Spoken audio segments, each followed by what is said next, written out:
This is the Programmer Owl, and in this video I'm going to be walking through the Edabit Python challenge, half, quarter, and eighth.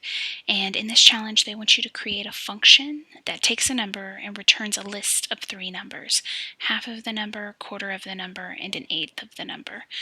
And so this is relatively easy. I couldn't find a super succinct way of doing it, so there's going to be a few lines of code, and here's how I did this.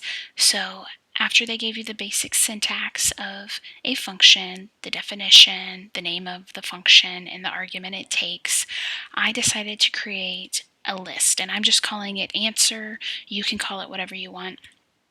And I just have empty square brackets. And then I'm going to append.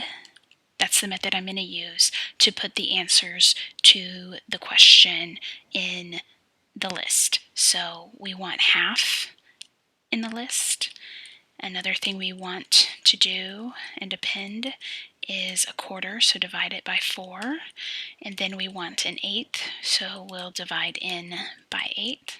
And then we're going to return the answer. So that should be the list with all three answers to the question, and that should solve the problem of, and it did, of how to find half, quarter, and eighth and turn it into a list.